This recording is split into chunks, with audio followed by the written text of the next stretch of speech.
आराध्य देव के श्री चरणों में सत सत नमन। मैं अभिनंदन गादिया सूरत से जैन हिंदी ऑडियो बुक में आपका स्वागत करता हूं। अगर आप इस चैनल पर नए हैं तो इसे सब्सक्राइब कर दीजिए और बेल आइकन प्रेस कर दीजिए, जिससे चैनल के नोटिफिकेशन आपको रेगुलर मिलते रहे। सुख ज्यादा या दुख, आचार्य श्री महाप्रज्ञ जी। प्रकाशक आदर्श साहित्य विभाग, जैन विश्व भारती, लाडनू। दुख के हेतु एवं दुखा पमोक्षसी। अध्यात्म के अनुभवी लोग कहते हैं कि यह आचरण करो, तुम दुख से मुक्त हो जाओगे। केवल अध्यात्मविद ही नहीं, सामाजिक लोग भी सुझाव देते हैं कि तुम ऐसा करो तो तुम्हारा दुख दूर हो जाएगा। डॉक्टर कहते हैं यह दवा लो, तुम ठीक हो जाओगे, स्वस्थ हो जाओगे। इसका तात्पर्य यह है कि सुख और दुख, इन दोनों के बीच में हमारा सारा चिंतन चल रहा है। अभिलाषा सभी की यही है कि सुख हो, दुख न हो, किंतु स्थितियां ऐसी हैं कि दुख होता है। इस सच्चाई को हम स्वीकार कर चलें कि पूर्ण दुख मुक्ति कभी नहीं हो सकती। बौद्ध दर्शन में 4 आर्य सत्य बतलाए गए हैं। उनमें पहला है आस्ति दुखम, दुख है, दुख का हेतु है, निर्वाण है, निर्वाण का हेतु है। हम दुख और दुख के हेतु, इन दोनों पर विचार करें। दुख के प्रकार। दुख 2 प्रकार का होता है, शारीरिक और मानसिक। उत्तराधन सूत्र में कहा गया, जन्म दुख है, बुढ़ापा दुख है, रोग और मृत्यु दुख है। इस तरह यह संसार ही दुखमय है। प्रश्न हो सकता है कि जन्म दुख कैसे हैं? यह एक शोध का विषय है। हमें अथवा आपको इस तरह की अनुभूति नहीं हो सकती, किंतु कहा जाता है कि जन्म के समय बच्चे को बहुत तीव्र वेदना के दौर से गुजरना पड़ता है। उस समय यदि बच्चा बोलने की स्थिति में हो तो उस दारुण वेदना को वह शब्दों में व्यक्त कर सकता है, किंतु वाणी की शक्ति न होने के कारण वह उस घोर पीड़ा को मात्र रोकर व्यक्त करता है। शारीरिक दुख, रोग दुख है, इसमें कोई दो राय नहीं है। बीमार आदमी इसका भुक्तभोगी है। वृद्धावस्था का दुख कम पीड़ादायी नहीं होता। लकड़ी के सहारे धीरे धीरे चल रहे किसी वयोवृद्ध से पूछे कि उसे कैसा अनुभव होता है, वह अपनी पीड़ा बयान कर देगा। मृत्यु के समय भी असह्य वेदना होती है, किंतु आदमी की वाक शक्ति उस समय प्राय चली जाती है। अंतिम सांस ले रहे आदमी की सारी वेदना उसकी आंखों में दिखाई देगी। प्राण बहुत मुश्किल से निकलता है। अंतिम हिचकी आने के बाद ही इस वेदना से मुक्ति मिलती है। इस तरह संसार में दुख के अनगिनत अवसर आते हैं। आप कह सकते हैं कि जो पहले चले जाते हैं युवावस्था में, वे बुढ़ापे के दुख से बच जाते हैं, किंतु पहले चले जाना अपने आप में स्वयं दुख है। सामान्यतः आदमी की आयु 100 वर्ष मानी गई है। आदमी यदि 40-50 वर्ष की आयु में चला जाता है तो मानना चाहिए कि उसकी अकाल मृत्यु हुई है। अकाल मृत्यु के कई कारण हैं। दुर्घटनाग्रस्त हो जाना, यह तो आकस्मिक मृत्यु है। एक अकाल मृत्यु धीरे धीरे होती है। आदमी तिल तिल कर मौत के ओर अग्रसर होता है। आयुर्वेद के जानकार कहते हैं कि सफ़ेद दानेदार चीनी स्लो पॉइजन है, धीमा जहर है। आप इसका सेवन शुरू करें, यह क्रिस्टल शुगर आपको धीरे धीरे मौत के मुहाने पर पहुंचा देगी। तीव्र नशा करने वाले भी धीरे धीरे अकाल मृत्यु की ओर अग्रसर होते हैं। अकाल मृत्यु का कारण अल्प आयुष्य भी हो सकता है।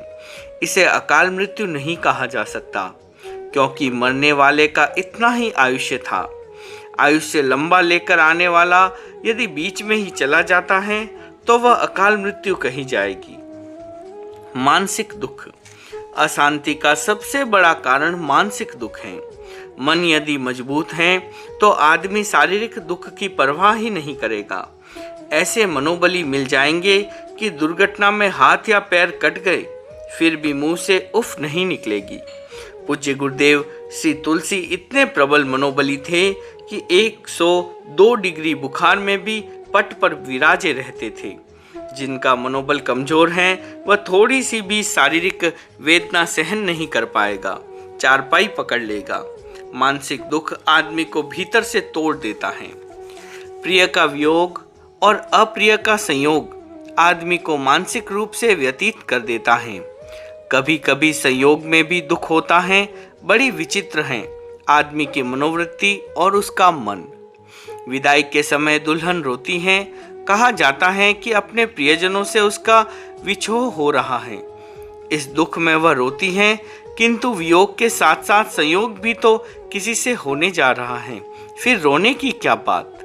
किंतु प्रिय से संयोग में भी मानसिक दुख की स्थिति का प्रक्षेप निहित होता है।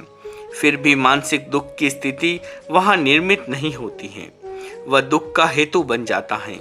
कभी कभी हेतु सामने आता है किंतु दुख प्रकट नहीं होता। दोनों स्थितियां बनती हैं। प्रिय के संयोग में कभी कभी दुख छिपा रहता है और प्रिय के वियोग के समय तो दुख सामने आता ही है। प्रिय का वियोग हुआ तो आदमी रोता है, विलाप करता है, आर्त ध्यान करता है। यह सारा मानसिक दुख है, शारीरिक दुख नहीं है। कुछ लोग तो भयंकर दुखी बनते हैं, यहाँ तक कि कोमा में चले जाते हैं, उन्हें अपना भान भी नहीं रहता। ठीक इसी तरह अप्रिय का वियोग भी दुख दे जाता है। बीमारी सबको अप्रिय है, उसे मिटाने में भी दुख का अनुभव होता है। बीमारी के निदान में भी कष्ट सहना पड़ता है। ऑपरेशन के समय भारी कष्ट सहना पड़ता है। चीड़ फाड़ के समय बेहोशी की स्थिति में भले ही दर्द न हो, किंतु उसके बाद जब मरीज होश में आता है तो दर्द बहुत होता है। अप्रिय व्यक्ति भी दुख देकर ही जाता है। बुरा आदमी यदि पिंड छोड़कर जाएगा तो कुछ न कुछ कष्ट देकर ही जाएगा। चोर लुटेरे लूटपाट करने के बाद जाते समय जान से नहीं मारेंगे तो 2-4 डंडा जरूर लगाकर जाएंगे। एक भाई ने बताया कि किराए पर कमरा दिया तो किराएदार ने रोज मुसीबत खड़ी कर दी। बाद में तो कमरा खाली करने से ही इनकार कर दिया। 40,000 रुपये देकर किसी तरह कमरा खाली कराया। अप्रिय का वियोग भी सहज नहीं होता, वह भी कुछ न कुछ तकलीफ जरूर देता है। इस तरह जन्म आदि ये चारों अवस्थाएं मानसिक दुख की हेतु और उसकी अभिव्यक्ति हैं। दुख मुक्ति के उपाय। मानसिक दुख पर सूक्ष्मता से विचार करते हुए एक और चिंतन प्रस्तुत किया गया। क्या प्रिय का वियोग होने पर सबको दुख होता है? क्या अप्रिय का संयोग होने पर दुख होता है? नहीं, यह समग्र सत्य नहीं है, यह सापेक्ष सत्य है। समग्र सत्य की बात तो हमारे लिए बहुत जटिल है। एक बात के अनेक पक्ष और पहलू होते हैं। पहला उपाय है शुद्ध बुद्धि। जो अल्प बुद्धि वाला है वह दुखी बनता है, जो निर्मल और शुद्ध बुद्धि वाला है वह दुखी नहीं बनता। कहा गया, शुद्धा ही बुद्धि है किल कामधेनु। शुद्ध बुद्धि कामधेनु होती है, वह दुख नहीं देती। दुख का कारण बनती है अल्प बुद्धि। माँ ने अल्प बुद्धि बेटे से कहा, जाओ बाजार से चीनी लाओ। लड़का बाजार गया, लौटकर आया तो माँ ने कहा, चीनी कहाँ है? बेटे ने कहा, थोड़ी देर बाद मिलेगी। माँ ने कहा, थोड़ी देर बाद क्यों? उसकी तो अभी जरूरत है। बेटे ने कहा, बाजार से लाते समय थैला हाथ से छूट गया और चीनी धूल में गिर गई। मैंने उसे इकट्ठा कर पानी की बाल्टी में डाल दिया। चीनी घुल जाने के बाद निकाल लूंगा। अल्प बुद्धि को सच्चाई समझ में नहीं आती, वह यथार्थ को पकड़ नहीं पाता, क्योंकि सूक्ष्म सत्य स्थूल बुद्धि से कभी पकड़ा नहीं जा सकता। बहुत से सत्य ऐसे हैं जिन्हें समझने के लिए सोचना पड़ता है, पता लगाना पड़ता है कि यह कैसे हुआ या यह कैसे हो सकता है। बहुत वर्ष पहले हम भिवानी आए थे। वहाँ एक वैद्य जी नाड़ी विशेषज्ञ थे। आयुर्वेद में नाड़ी विद्या एक विद्या है। कुशल नाड़ी वैद्य सैकड़ों मील दूर से ही मात्र रोगी के दूध का परीक्षण कर दूर बैठे रोगी के रोग को जान लेता है। यह बात सामान्य आदमी की समझ में नहीं आएगी कि ऐसा कैसे हो सकता है, किंतु यह सत्य है। और प्राचीन समय में भी इस तरह से रोगी का इलाज किया जाता था। रोगी भिवानी में है और वैद्य दिल्ली में बैठा है। भिवानी से रोगी का दूत वैद्य जी के पास दिल्ली गया। वैद्य दूत को 2 थप्पड़ मारकर भिवानी में बैठे रोगी का इलाज कर देगा। ऐसे लोग भी हुए हैं और आज भी हैं। सूक्ष्म जगत के ऐसे सूक्ष्म नियम हैं जिन्हें स्थूल बुद्धि का आदमी पकड़ नहीं सकता। शरीर के किसी अवयव में दर्द है, टैबलेट पानी के साथ निगल ली, अब वह दवा उसी अवयव पर असर करेगी, दूसरे पर नहीं। इसका क्या नियम है, यह सब नहीं जान सकते। शुद्ध बुद्धि वाला कभी मानसिक दुख में नहीं जाता। प्रिय के वियोग में वह दुखी नहीं बनेगा। दुख के प्रसंग में कई परिवार मेरे पास आते हैं। हम उन्हें यही प्रतिबोध देते हैं कि प्रकृति के नियम को समझो। इस दुनिया में कुछ भी शाश्वत नहीं है। शाश्वत है एक हमारी आत्मा। इसके अतिरिक्त किसी और चीज को शाश्वत समझोगे तो दुख पाओगे। जो इस बात को गहराई से समझ लेते हैं वे शोक मुक्त हो जाते हैं। प्रिय का वियोग हो गया तो कुछ लोग उसे जीवन भर भुला नहीं पाते और दुखी बने रहते हैं। फायदा क्या मिला? कुछ भी नहीं। दुखी बनने से प्रकृति के नियम तो नहीं बदल जाएंगे, गया हुआ वापस नहीं आएगा और उसकी स्मृति में अपने शरीर को सुखा डाला तो तुम्हारा ही नुकसान है। शुद्ध बुद्धि वाला सत्य के साथ चलता है, नियम को स्वीकार करके चलता है। दूसरा उपाय है स्थान परिवर्तन। राजस्थान के कुछ संभाग ऐसे हैं जहां यह प्रथा है कि पति के दिवंगत हो जाने के पश्चात उसकी पत्नी अस्पृश्या बन जाती हैं। घर के किसी अंधेरे कक्ष के कोने में बैठ जाती हैं। उसे वहीं भोजन आदि दे दिया जाता है। वह जीवन भर कभी बाहर नहीं निकलती। किसी आयोजन, प्रयोजन और शुभ कार्य में उसकी उपस्थिति अशुभ मानी जाती है। वर्षों वर्षों तक अंधेरे कोने में बैठी रहने के कारण उसके घुटने जाम हो जाते हैं। नार की यातना सहती हुई एक दिन वह स्वयं इस दुनिया से विदा हो जाती हैं। यह एक तरह की धीमी आत्महत्या है। एक बार ऐसा ही प्रसंग बना। गुरुदेव विहार कर रहे थे। गांव का एक आदमी आया और बोला, आप गांव के अमुक घर में एक बहन को दर्शन दे। गुरुदेव ने सोचा बहन बीमार होगी, अनुकंपा कर उस घर के सामने पधारे। कहा उस बहन को बुलाओ। बताया कि वह बाहर नहीं आ सकती। गुरुदेव ने कहा इतनी अशक्त बीमार है? लोगों ने कहा बीमार नहीं है, 6 महीने पहले पति का स्वर्गवास हो गया था, अब वह घर से नहीं निकल सकती। गुरुदेव ने आश्चर्य के साथ कहा 6 महीने से वह घर के भीतर बैठी है? पति दिवंगत हो गया तो उस बहन का क्या दोष है? उसे बाहर लाइए, मैं उससे बात करना चाहता हूँ। इसके बावजूद वह बहन घर के बाहर निकलने को तैयार नहीं हुई। गुरुदेव ने कहा यदि बहन बीमार होती तो मैं घर के भीतर उसके पास जाकर दर्शन दे सकता था, किंतु जिस बुराई और कुप्रथा के खिलाफ मैं 40 वर्षों से संघर्ष कर रहा हूँ उसे प्रशय कैसे दूं? और यह कहकर गुरुदेव आगे बढ़ गए। स्थान और परिस्थितियां भी दुख को बढ़ाने वाली होती हैं। घटना वाले स्थान पर रहने से बार बार घटना की स्मृति बनी रहती है। उस स्थान को बदलकर दूसरे स्थान पर चले जाएं तो मानसिक दुख का बहुत कुछ समन हो जाता है, उसमें बहुत परिवर्तन आ जाता है। तीसरा उपाय है सहनशीलता। अप्रिय का संयोग होने पर भी दुख का वेदन न हो, यह प्रयोग और अभ्यास हर आदमी को करते रहना चाहिए। गोस्वामी तुलसीदास जी ने इसीलिए लिखा, निंदक को नजदीक में रखिए, चाहे इसके लिए अपने आंगन में ही कुटी छवानी पड़े। इसके बड़े फायदे हैं, बार बार अपना आत्मविश्लेषण करने के अवसर मिलेंगे। दूसरा जो बड़ा फायदा है वह यह कि अप्रिय के निरंतर आंखों के सामने रहने से एक अभ्यास हो जाएगा। फिर आप बार बार दुख में नहीं जाएंगे। आप अप्रिय व्यक्ति के सत्संग के अभ्यस्त हो जाएंगे, उसके व्यवहार से दुखी नहीं बनेंगे। अप्रिय का संयोग होने पर भी दुखी नहीं बनना बहुत बड़ी बात है। जिनका मन और बुद्धि शुद्ध हैं, वे हर चीज को सकारात्मक रूप में लेते हैं। किसी के द्वारा सताए जाने पर भी उनका चिंतन यही होता है कि अच्छे और बुरे हर तरह के लोग इस दुनिया में हैं। किसी ने मुझे गाली दी और निंदा की तो वह मेरे शरीर से चिपकी तो नहीं है, फिर उसके लिए मैं अपने आप को भारी क्यों बनाऊं? आज की भाषा में सोचेगा कि मैं क्यों फालतू टेंशन लूं। कोई जरूरी नहीं है कि इस दुनिया में सब कुछ हमारे अनुकूल ही हो। प्रतिकूल को भी सहन करने और उसे झेलने की क्षमता स्वयं में पैदा करनी चाहिए। दुखों को कसौटी का क्षण माना जाना चाहिए। भोजन में मिष्ठान को हम पसंद करते हैं तो तिक्त और कड़वी चीज का भी अपना स्वाद होता है। यदि न होता तो मिर्च और करेला व्यर्थ की चीज मानी जाती। मूल्य हर चीज का है। अप्रिय को सहन करने वाला कभी मानसिक दुख नहीं पाता। हमारे सामने भी कभी कभी ऐसे प्रसंग आते हैं, संग में इतने साधु साधियां हैं, अमुक के साथ नहीं रहूंगा या अमुक को अपने साथ नहीं रखूंगा। कभी कभी इस तरह की बातें सामने आती हैं।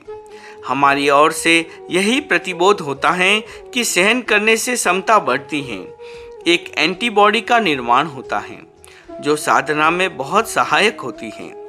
एक बात यहाँ और कह दूं कि सहन करने का अभ्यास यदि नहीं है, समता नहीं है, तो साधना के क्षेत्र में उतरने से पहले कई बार सोच लेना चाहिए। धर्म और अध्यात्म का रास्ता इतना सरल और सपाट नहीं है। कई तरह के आरोह अवरोह और अवरोध आते हैं। बात बात पर दुर्वासा बनेंगे तो यह रास्ता बीहड़ और कठिनाई भरा हो जाएगा। हमारे संघ में ऐसे शुद्ध बुद्धि वाले साधु भी थे जो आचार्य प्रवर से प्रार्थना करते थे कि गुरुदेव, जो साधु कहीं भी नहीं जम पा रहा हो उसे हमारे साथ भेजिए।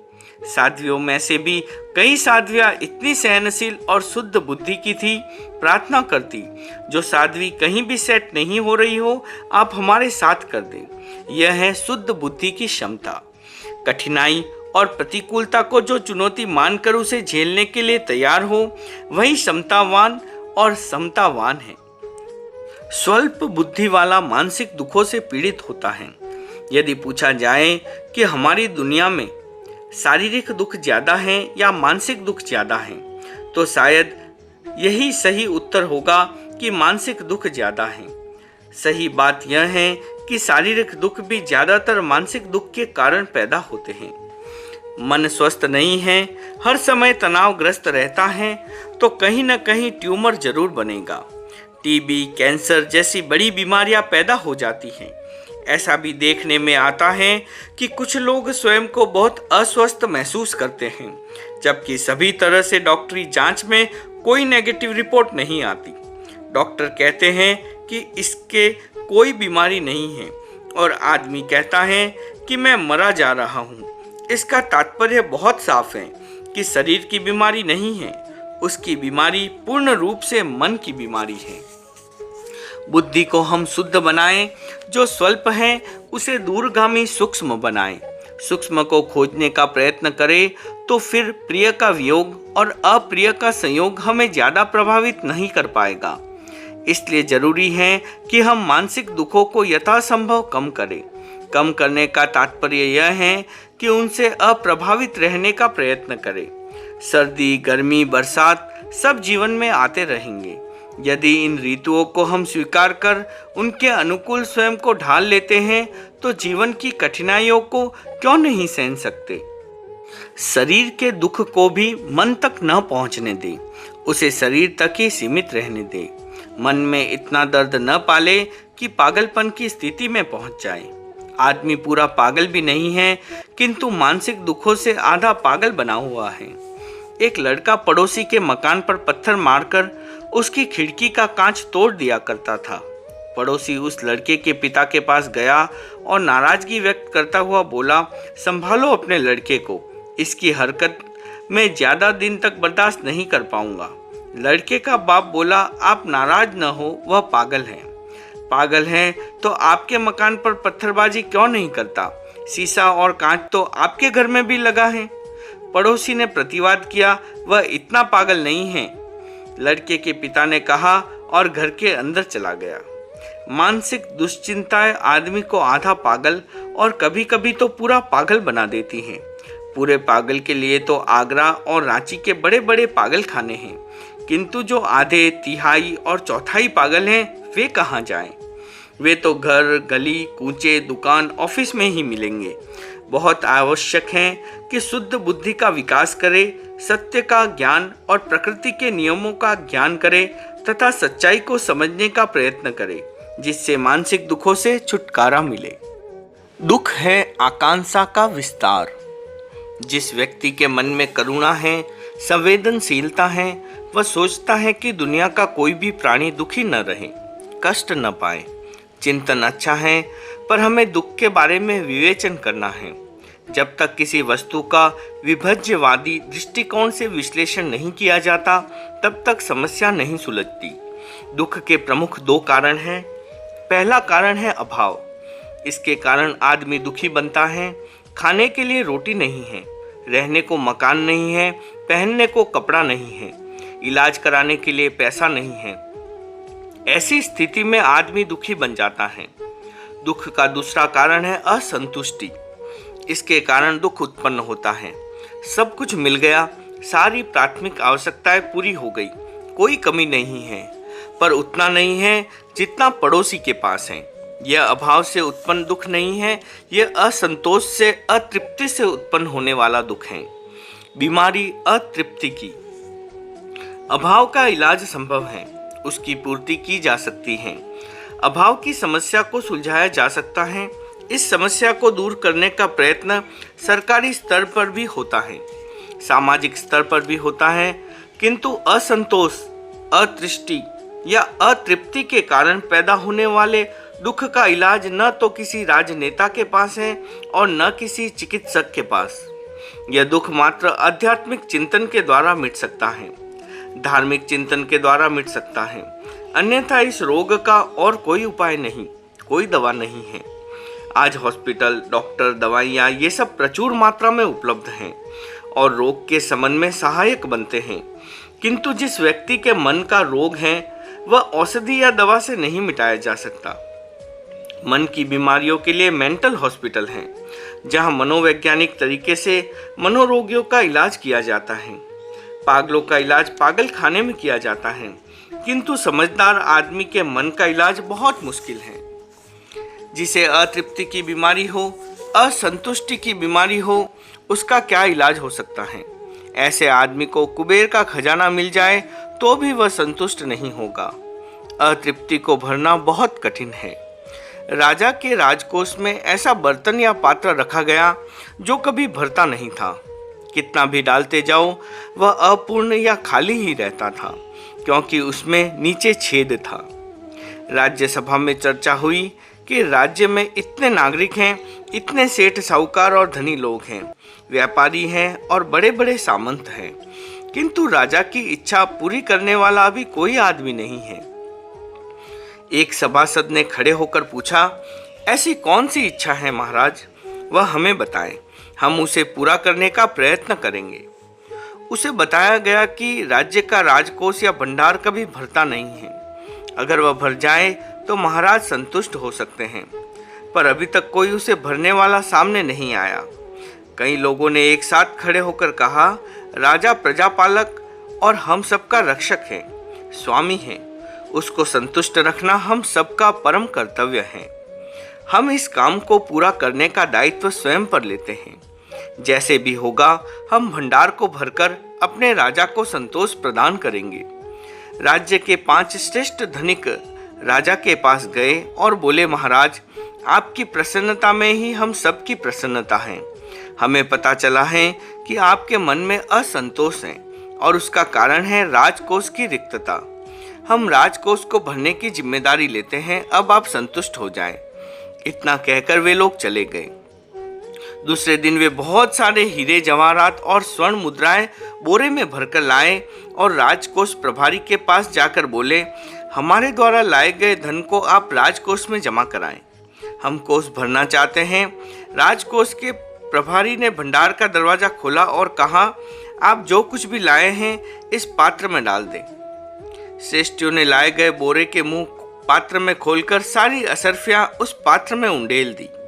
एक एक कर बोरे में से सारा धन उस पात्र में डाल दिया गया, किंतु थोड़ी देर में ही पात्र खाली हो गया। जिसके नीचे छेद है उसे कैसे भरा जा सकता है? मनुष्य के मस्तिष्क में भी छिद्र हैं। जैन दर्शन में उस छिद्र का पारिभाषिक नाम है आश्रव। जब आश्रव है, दरवाजा खुला है, पात्र के नीचे छेद है, तब तक उसे भरा नहीं जा सकता। जब तक इस छिद्र को बंद नहीं किया जाता तब तक उसे भरा नहीं जा सकता। जो कुछ भी ऊपर से डाला जाता है तत्काल नीचे चला जाता है। प्रश्न है, आश्रव का निरोध कैसे करें? अतृप्ति, और अतृष्टि हैं, उसका परिष्कार कैसे करें। जब तक अतृष्टि का परिष्कार नहीं होता, कोई भी आदमी सुखी नहीं बनता, वह दुखी बना रहता है। एक आदमी ने सोचा, अगर मेरे पास 100 रुपए हो जाए तो कितना अच्छा हो, मेरी जरूरतें उससे पूरी हो जाएगी। पुराने जमाने में 100 रुपए कम नहीं होते थे, 1 रुपए में पूरे महीने का खर्च निकल जाता था। उस आदमी ने 100 रुपए की आकांक्षा की, संयोग से उसे 100 रुपए मिल गए। उस आदमी के मन में 1000 रुपए की आकांक्षा जागी, उसकी यह इच्छा भी पूरी हो गई। फिर उसने सोचा, 1000 रुपए वाले तो बहुत से लोग हो गए, अगर 1,00,000 रुपए हो जाए तो इस पूरे इलाके में मैं ही एक लखपति कहलाऊंगा। किस्मत की बात कि एक दिन वह लखपति भी बन गया। फिर उसने सोचा, लखपति मेरे गांव में नहीं तो क्या हुआ, पास वाले नगर में तो कई लखपति हैं। हाँ, करोड़ रुपए हो जाए तो मैं करोड़पति बन जाऊंगा। करोड़पति तो यहाँ आसपास कोई ढूंढने पर भी नहीं मिलेगा। वह आदमी आगे से आगे अपनी आकांक्षा का विस्तार करता गया। आखिर यह क्यों नहीं सोचा जाता कि रुकना कहाँ है, स्टॉपेज कहाँ है, वह कौन सा बिंदु है जहाँ पहुंचकर हमें रुक जाना है, थम जाना है, उसे आखिरी सीमा मान लेनी है। गति इतनी तेज है कि इस पर ब्रेक नहीं लगाया गया तो दुर्घटना हो सकती है। वह स्टेशन कहाँ है जहाँ पहुंचकर ट्रेन रुक जाए, वह बस अड्डा कहाँ है जहाँ पहुंचकर बस रुके। बस, ट्रेन, हवाई जहाज के स्टेशन या रुकने के अड्डे भी हैं, किंतु अनियंत्रित मन या इच्छा के रुकने का स्टेशन कहाँ है, किसी को पता नहीं है। न आज तक इसकी हवाई पट्टी पकड़ में आई, न कोई स्टॉप और स्टेशन दिखाई पड़ा। क्या चाहिए? हमें उसे पकड़ना है जो हमारे भीतर है। हमें उसे पकड़ना है जो भीतर बैठा अनगिनन चाह पैदा कर रहा है। यह चाह ही दुख का कारण बनती है। आदमी के मन में चाह है और फिर उसे निमित्त भी मिल जाए तो वह बेलगाम हो जाती है। किसी के पास सुंदर आभूषण है, उससे वह संतुष्ट है, किंतु जैसे ही उससे सुंदर या वैसा ही आभूषण किसी दूसरे के पास वह देख लेता है, उसकी सारी प्रसन्नता काफूर हो जाती है, गायब हो जाती है। पदार्थ को देखते देखते चाह पैदा होती है और वह चाह दुख पैदा करती है। इस चक्र का अंत कहाँ है, उसे खोजना है। जब तक सीमा का पता नहीं चलेगा, कोई सुखी नहीं हो सकेगा। एक महात्मा प्रवचन कर रहे थे। सामने विशाल परिषद प्रवचन सुन रही थी। प्रश्न आया सुख और दुख का। एक आदमी ने खड़े होकर पूछा, महाराज, इस दुनिया में इतने सारे लोग दुखी क्यों हैं? छोटे और अभावग्रस्त लोग दुखी होते तो समझ में आने वाली बात होती है, किंतु बड़े बड़े महलों में रहने वाले लोग भी दुखी हैं। इसका कारण क्या है? क्या आपकी दृष्टि में कोई ऐसा आदमी है जो पूर्ण रूप से सुखी है? महात्मा ने उसके उत्तर देने का प्रायोगिक तरीका अपनाया। वाचिक स्तर पर उत्तर नहीं दिया। उन्होंने कहा, तुम जाओ और पहली पंक्ति में बैठे लोगों से पूछो कि उन्हें क्या चाहिए। वह आदमी पहली पंक्ति में बैठे लोगों के पास गया और प्रत्येक आदमी से पूछना शुरू किया कि बताओ भाई, तुम्हें क्या चाहिए। पहला आदमी जिससे यह प्रश्न पूछा गया बहुत धनी आदमी था। उसने कहा, ऐसा क्यों पूछा जा रहा है? उसने कहा, मुझे तो मालूम नहीं, महात्मा जी ने कहा है इसका उत्तर पूछकर बताओ।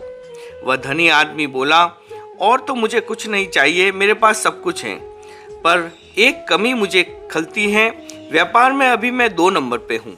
मेरी इच्छा 1 नंबर का उद्योगपति बनने की है। दूसरे से पूछा, तीसरे से पूछा, 5वें, 10वें, 12वें आदमी से क्रमशः पूछता गया। सबने अपनी कुछ न कुछ इच्छा बताई और अंत में वह आखिरी आदमी के पास पहुंचा। उससे भी यह सवाल किया, तुम्हें क्या चाहिए? मुझे कुछ भी नहीं चाहिए, कुछ तो बताइए, इसमें संकोच की कोई बात नहीं है। मुझे कुछ भी नहीं चाहिए। बहुत आग्रह के बाद भी उस व्यक्ति का यही उत्तर रहा, मुझे कुछ भी नहीं चाहिए। महात्मा के पास आकर सबके उत्तरों की रिपोर्ट दी। कहा, महाराज, यह सबकी मांगों की तालिका है। सभी को कुछ न कुछ चाहिए, किंतु इनमें से एक आदमी बड़ा विचित्र है। वह कहता है कि मुझे कुछ नहीं चाहिए। बहुत आग्रह के बावजूद भी उसने कुछ नहीं मांगा। महात्मा जी ने कहा, अब मैं तुमसे एक सवाल पूछता हूँ, तुम उसका उत्तर दो। पूछे महाराज, तुमने जिन जिन व्यक्तियों से उनकी इच्छाएं पूछी, उनके चेहरे को ध्यान से देखा? मैंने उन्हें बहुत ध्यान से देखा। उन व्यक्तियों के चेहरों में जिन्होंने किसी न किसी चीज की मांग की, और उस व्यक्ति के चेहरे में जिसने किसी चीज की आकांक्षा नहीं की। तुमने कोई अंतर देखा? एक बहुत बड़ा अंतर देखा महाराज। उस निरपेक्ष आदमी के चेहरे पर संतोष और प्रसन्नता की जो आभा, जो चमक देखी, उसका चौथाई हिस्सा भी उनके चेहरों पर नहीं दिखाई दिया। महात्मा जी ने कहा, यही तुम्हारे प्रश्न का उत्तर है। तुमने अभी पूछा कि लोग इतने दुखी क्यों हैं। क्या कोई ऐसा आदमी है जो पूर्ण रूपेण सुखी और प्रसन्न हो?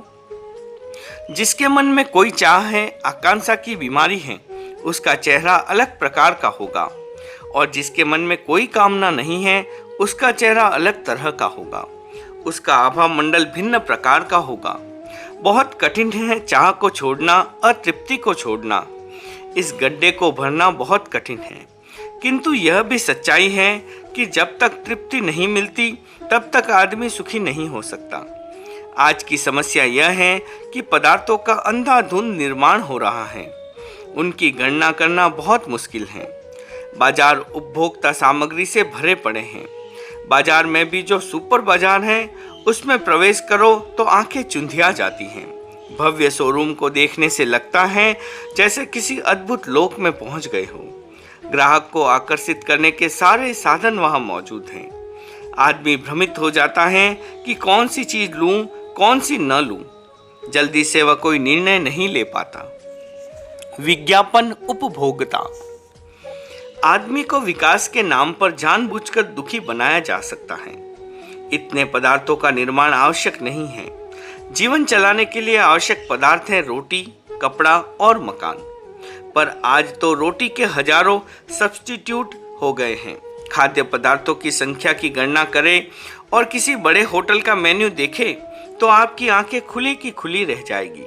कपड़े के नाम पर परिधानों की अनेक किस्में विकसित हो गई हैं।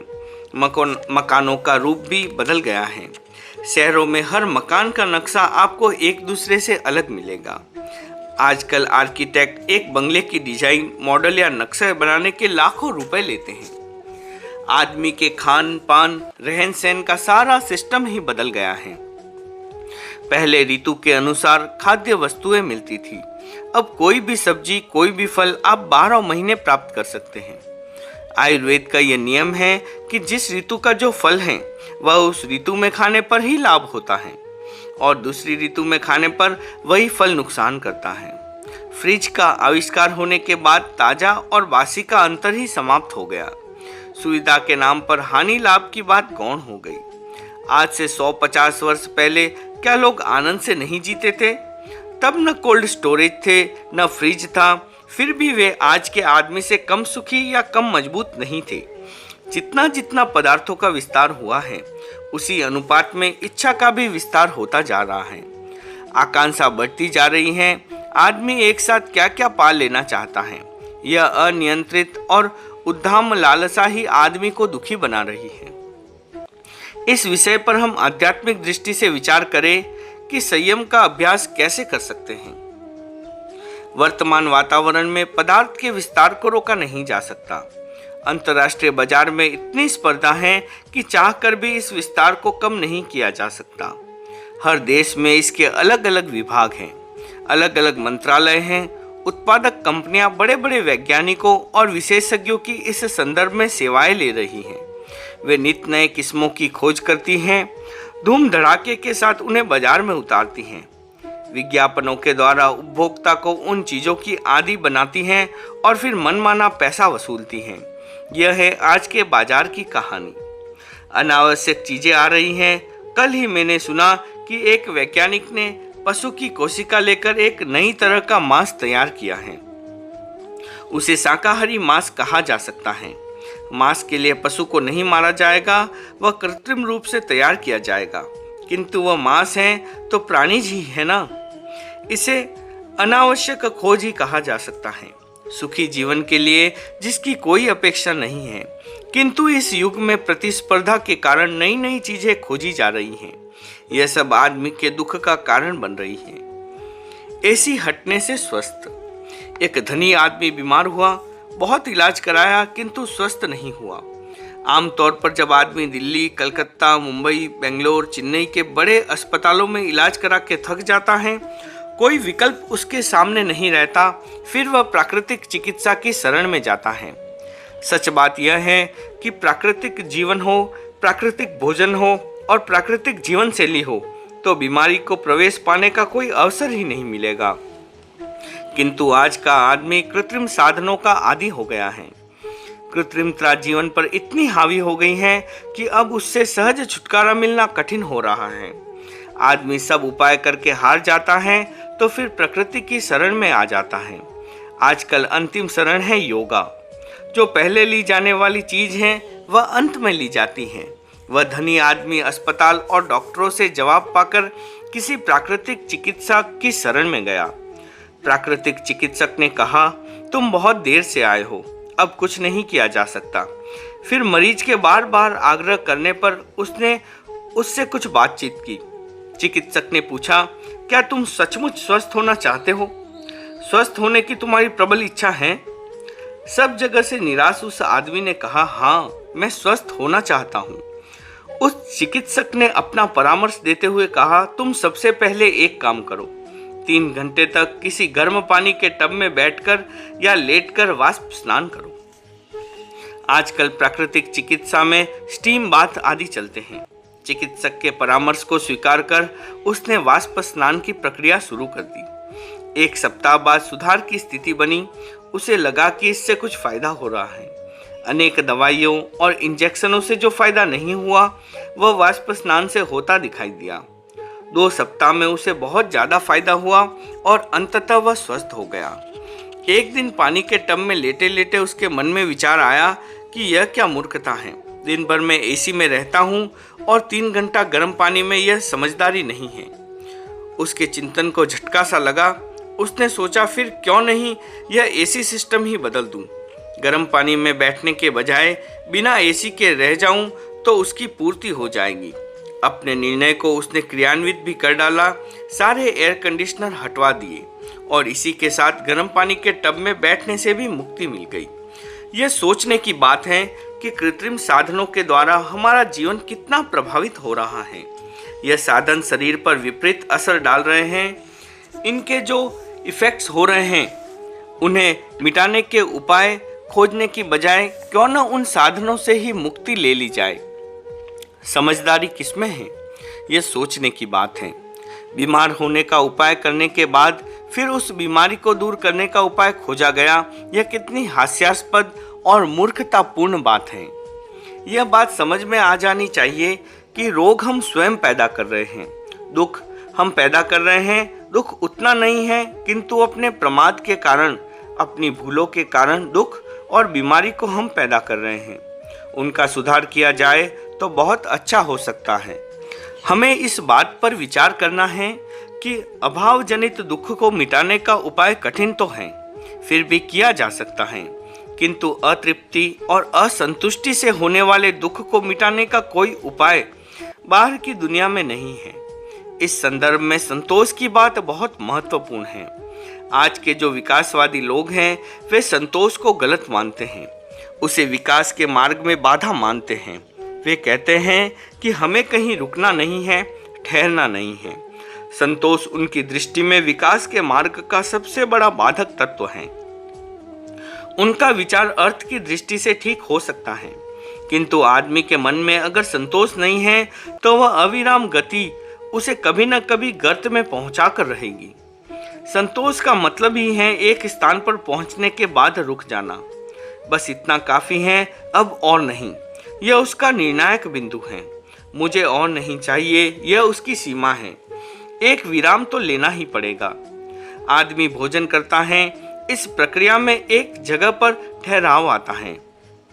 एक सीमा के बाद उसे कहना ही पड़ता है, बस अब और नहीं चाहिए। अगर खाता ही चला जाए तो फिर वहां पहुंचेगा जहां से लौट कर आना संभव नहीं है। Know how. सबकी सीमा है, रोटी की सीमा है, पानी की सीमा है, नींद की सीमा है। एक निश्चित मात्रा के बाद ये सारी चीजें जो जीवनदायिनी हैं वे प्राण घातक भी बन सकती हैं। हमें सीमा और संतोष का मूल्यांकन करना है, कहीं न कहीं तो रुके, अंधी दौड़ में शामिल न हो। प्रसिद्ध उद्योगपति साहू शांति प्रसाद जी से मैंने पूछा, आपके पास अनेक कारखाने हैं, फिर आप आगे से आगे नए कारखाने क्यों लगाते जा रहे हैं? उन्होंने उत्तर दिया, महाराज आप नो हाउ को नहीं जानते। आज का व्यापारिक सिद्धांत है नो हाउ। आपको शायद पता नहीं, हम रुक नहीं सकते। हर नया कारखाना पहले वाले कारखाने की जरूरत बन जाता है। एक लगाया, कुछ दिन बाद वह दूसरे की अपेक्षा पैदा कर देता है, मजबूर कर देता है कि इसके लिए एक और कारखाना लगाया जाए। मैंने कहा, आखिर कितने लगाओगे? एक दिन तो रुकना ही पड़ेगा। विराम एक दिन अवश्य भावी है। नो हाउ फिर वहां काम नहीं आएगा। हम इस सच्चाई को ध्यान में रखें कि अतृष्टि आदमी को कभी सुखी नहीं होने देती। विकास की कैसी भी अवधारणा या मान्यता हमारे सामने आए, किंतु अतृष्टि हमेशा समस्या पैदा करती रहती है। शत्रु उतना दुख नहीं देता जितना दुख मनुष्य के भीतर जमी हुई अतृष्टि देती है। इसलिए हम सुख और दुख पर विचार करते समय इस पर अवश्य विचार करें कि अगर अभाव की स्थिति है तो उसे मिटाया जा सकता है, उसे दूर किया जा सकता है। किंतु पर्याप्त होने पर भी नहीं होने की जो अतृप्ति है, उससे होने वाले दुख को कभी कोई मिटा नहीं सकता। उसके लिए धार्मिक चिंतन अथवा आध्यात्मिक चिंतन प्रस्तुत करें, जिससे वह अतृप्ति को समाप्त करने की साधना करे। अभ्यास के द्वारा इस तृप्ति को बदला जा सकता है। सबसे सुखी कौन? एक बार प्रेक्षा ध्यान के शिविर में एक शिविरार्थी ने पूछा, आप क्रोध को शांत करने का प्रयोग कराते हैं, अहंकार को शांत करने का प्रयोग कराते हैं, मुझे लोभ को शांत कराने का प्रयोग कराएं, जिससे मेरी समस्याएं समाहित हो सके। मैंने कहा, यह बहुत कठिन है। क्रोध को शांत करना कठिन है, पर उतना नहीं जितना लोभ को शांत करना है। यह इतनी गहरी वृत्ति है, इतनी गहरी भावना है कि इसे पकड़ना, इसे शांत करना आसान नहीं है।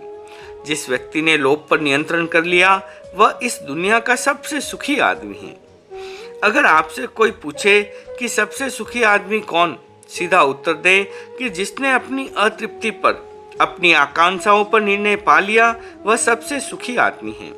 अगर आप दुख को मिटाना चाहें और सुखी बनना चाहें तो सबसे पहले अपनी लोभ की वृत्ति का परिष्कार करें और उसे मिटाने का प्रयत्न करें।